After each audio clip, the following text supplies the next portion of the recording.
Hello dear friend, this is Ashish Charles. Today we are going to discuss new topic Clapeyron-Clausius equation. Book में तो Clausius क्लेपरॉन equation होता है. क्लेपरॉन Clausius equation क्यों कह रहे हैं? क्योंकि पहले क्लेपरॉन ने ही डिफाइन किया था 1834 में, मॉडिफाइड करके क्लॉसियस ने बाद में दिया. बट ये आज क्लॉसियस क्लेपरॉन इक्वेशन के नाम से जानी जाती है. बहुत इंपॉर्टेंट यूनिट की इंपॉर्टेंट टॉपिक है. इस इक्वेशन को डिराइव, इसका डेरिवेशन सीखेंगे. सो आओ सीखें. फर्स्ट ऑफ ऑल हम यहाँ पर एक लिक्विड लेने वाले हैं और उसका वेपराइजेशन करवा रहे हैं और उन दोनों के बीच में एक इक्विलिब्रियम भी स्टेबलाइज कराने वाले हैं. Let we have a system in which liquid is present in a system and when we give temperature to it will convert into vapour form. So जब ये वेपर फॉर्म में कन्वर्ट हो जाएंगी तो लिक्विड और वेपर के बीच एक equilibrium stabilise होगी. तो ऐसा सिस्टम हम एज्यूम करके जा रहे हैं. तो इस पूरे सिस्टम के दौरान गिब्स फ्री एनर्जी में जो चेंज आएगा, the change in Gibbs free energy can be given as follows: dg equal to V D P minus S D T. ये थर्मोडाइनमिक की इक्वेशन है, गिब्स फ्री एनर्जी चेंज जो इस फॉर्मूले से दी जाती है. यही एक फॉर्मूला है जो आपको याद रखना है. बाकी तो सब कुछ आपको बहुत इजी वे में समझ में आ जाएगा. एक ही इक्वेशन आपको मेनली ध्यान रखनी है, dg equal to V D P minus S D P. क्योंकि लिक्विड वेपर में और वेपर लिक्विड में कन्वर्ट हो रहा है, तो मैं मान लेता हूँ कि फर्स्ट इक्वेशन में ये जो गिब्स फ्री एनर्जी चेंज है वो वेपर फॉर्म के लिए है. तो यहाँ पर डेल जी ऑफ वेपर, यहाँ पे वॉल्यूम लेंगे वेपर वाले का, मतलब गैस वाले का. यहाँ पर जो एंट्रोपी एस वाला फंक्शन है वो भी वेपर की ले ली. Similarly, Gibbs free energy change dg equal to vdp minus sdt. Equation number 2 for liquid, volume for liquid, entropy for liquid वाले कंपोनेंट के लिए ले रहे हैं. Now हमने बोला इन दोनों के बीच में एक रिवर्सिबल प्रोसेस है और इनके बीच में एक इक्विलिब्रियम स्टेबलाइज है. तो एट इक्विलिब्रियम की कंडीशन होती है, हम इस पूरे सिस्टम को इक्विलिब्रियम पर रख रहे हैं. इससे इजी वे में आप इसे समझ नहीं पाएंगे, बहुत सिंपल वे में इसका डेरिवेशन कराया जा रहा है. एट इक्विलिब्रियम पर होता है del G Gibbs free energy change will be equal to 0. तो गिब्स फ्री एनर्जी चेंज जो भी हो रहा है वेपर के लिए या लिक्विड के लिए, उनमें जो डिफरेंस आना चाहिए या उनमें जो चेंज आएगा वो कितना आने वाला है? 0 आने वाला है. तो इसके लिए क्या होना चाहिए? डेल जी 0 तब होगा जब इस डेल जी में से del G of vapour minus del G of liquid करूँ तो वो 0 आ जाएगा. तो Gibbs free energy change for vapour minus Gibbs free energy change for liquid will be equal to 0. So similarly हम यहाँ पे से क्या कह सकते हैं? Del G of vapour equal to D G of liquid. Minus को उधर लेके जाएंगे तो दोनों इक्वेट कर लेंगे, दोनों इक्वल आने वाले. तो यहाँ से वेपर का वैल्यू कितना था? V D P minus S D T, और वी वॉल्यूम यहाँ पे वेपर वाले टर्म यूज कर रहे हैं, और minus del G of equal to कर लेते हैं, equal to del G of liquid. Del G of liquid कितना है सेकेंड इक्वेशन से? D G of liquid, sorry D G तो इक्वल हो जाएंगे दोनों के दोनों. डी जी ऑफ लिक्विड कितना है? V D P minus S D T for liquid and it is also for liquid. अब हम क्या करने वाले हैं इस इक्वेशन में कि यहाँ पर प्रेशर वाले टर्म्स को एक तरफ, टेम्परेचर वाले टर्म्स को एक तरफ कर रहे हैं. तो यहाँ पर इवन बल्कि मैं इस माइनस एस वाले को इधर लेके आऊंगा तो ये प्लस का बनेगा. तो एंट्रोपी वाले टर्म को एक तरफ लिख लिया हमने, S of liquid minus S of vapour, और दोनों से एस लिक्विड, इसको इधर ट्रांसफर करेंगे, S of liquid D T और minus S of vapour D T. दोनों से हमने डी टी कॉमन कर लिया यहाँ से, equal to V volume of liquid D P minus volume of vapour D P. ये बन जाएगा आपके पास, डी पी दोनों से कॉमन हो जाएगा तो डी पी को बाहर लिख देंगे. डी पी दोनों से कॉमन हो गया, जैसे यहाँ पे डी टी कॉमन हो गया. तो ये एंट्रोपी में चेंज है, ये वॉल्यूम में चेंज है. तो इसमें हम क्या करेंगे, एक काम और कर लेता हूँ मैं, -1 से सब तरफ मल्टीप्लाई कर रहा हूँ क्योंकि मुझे वेपर का वॉल्यूम ज़्यादा बड़ा दिखाना होता है. तो मैं इसे -1 से मल्टीप्लाई कर रहा हूँ, जिस वजह से क्या हो जाएगा, ये S of vapour minus S of liquid D T, -1 common कर लेंगे यहाँ से, तो volume of vapour minus volume of liquid, volume of liquid और ब्रैकेट के बाहर dp, वो -1 से -1 कैंसिल हो गया होगा, माइनस यहाँ से कॉमन हुआ, माइनस यहाँ से कॉमन हुआ। ये ध्यान रखोगे कि वॉल्यूम वाले टर्म्स पहले लिख लेंगे, बस इतना ध्यान रख लेंगे। तो इसके बाद हम यहाँ पे आगे बढ़ जाते हैं इसमें। नेक्स्ट, ये जो है एंट्रोपी में चेंज है, तो इस एंट्रोपी में चेंज को मैं डेल एस से डिनोट कर रहा हूँ। तो del S D T is equal to, ये क्या है आपका डेल वी और डी टी आ जाएगा, और यहाँ पर से हमारी प्रेशर वाले टर्म को एक तरफ और बाकी टर्म को एक तरफ, D P by D T equal to del S upon del V, volume में चेंज। इसको फिर से मैं खोल के लिख दूँ, वॉल्यूम में चेंज एक्चुअली था क्या, volume of vapour minus volume of liquid था, और dp by D T is equal to del S. Del S का फॉर्मूला होता है q अपॉन टी, तो यहाँ पर हम वही फॉर्मूला यूज कर रहे हैं, एंट्रोपी का formula q upon T.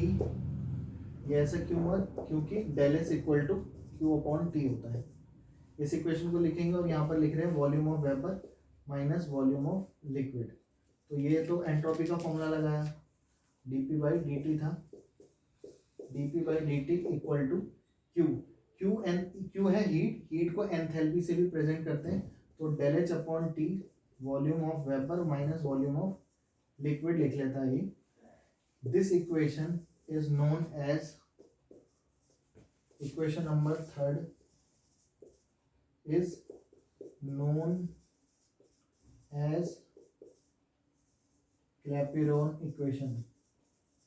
Clapeyron equation है जो इक्वेशन नंबर 3 में लिखी हुई है, तो यही आपका क्लैपेरॉन इक्वेशन कहलाता है। इसके बाद हम इसे आगे बढ़ करके इसका क्लॉसियस इक्वेशन प्रूफ करने वाले हैं, तो पॉज करके स्क्रीनशॉट ले लें, फिर हम आगे बढ़ते हैं। अब हम आगे बढ़ जाते हैं इस इक्वेशन में, क्लैपेरॉन इक्वेशन डिराइव हो गई, अब क्लॉसियस इक्वेशन में आगे बढ़ जाते हैं।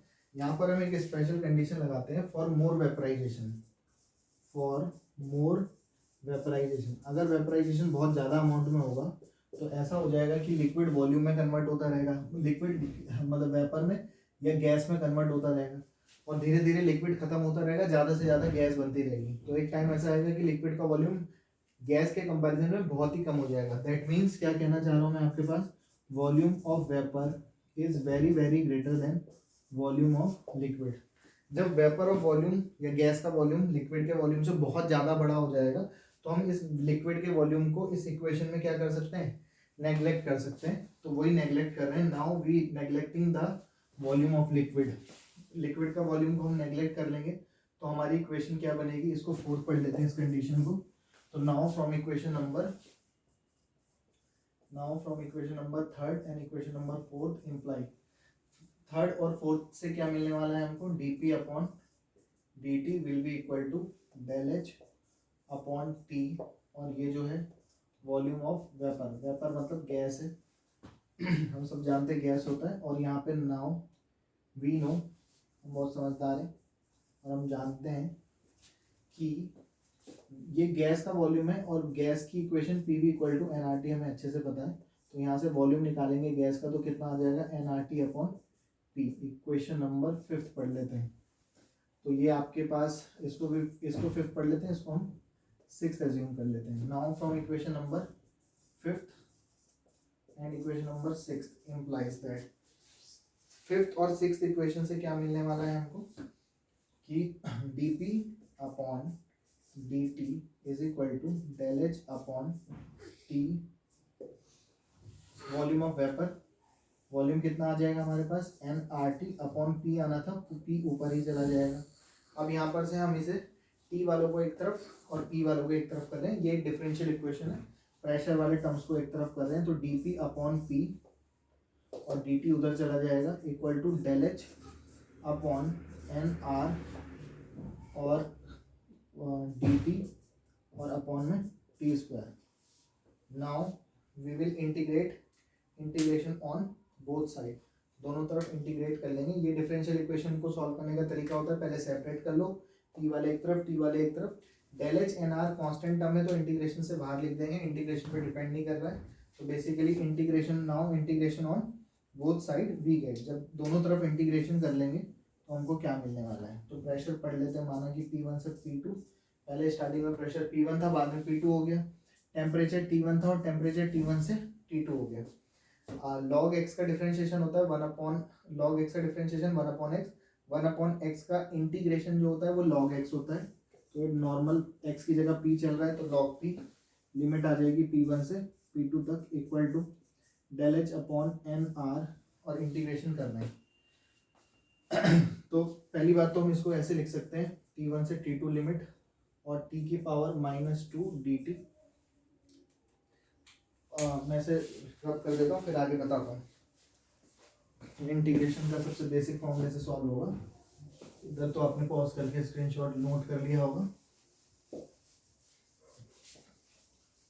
किसी को कोई प्रॉब्लम आए तो पूछ सकते हो, कमेंट में बता सकते हो। आगे बढ़ जाते हैं। लॉन p लिमिट आ गई आपकी P1 से P2 equal to del H upon N R, और ये फॉर्मूला होता है एक्स की पावर एन डी एक्स का, एक्स की पावर n+1 अपॉन n+1। सभी गणितज्ञों को पता होगा, जेडबीसी वालों को भी पता ही होता है। सबसे बेसिक फॉर्मूला होता है इंटीग्रेशन का। तो एक्स की पावर n चल रहा है तो n, इसको सॉल्व करेंगे तो ये आता है t की power -2+1 upon -2+1 n+1 upon n+1। ये बनेगा t की पावर -1 अपॉन -1। ओवरऑल t की पावर -1 को नीचे लेके आऊंगा तो ये -1 अपॉन टी बन जाएगा। जब ये -1 अपॉन टी होगा तो ओवरऑल आंसर आ गया -1 अपॉन टी। लिमिट आ गई T1 से T2 तक। लॉग p, मैं इसको सॉल्व भी कर लेता हूँ, लिमिट लगा लेता हूँ। Upper limit P2 minus lower limit, ऐसे ही करते हैं, और upper limit minus lower limit equal to del H upon N R. ये जो माइनस साइन आया उसे कॉमन कर लेंगे तो -nr आ गया। और जिसको ये वाला इंटीग्रेशन समझ नहीं आ रहा तो उसके आंसर जो आता है इसका -1 अपॉन टी आता है डायरेक्ट।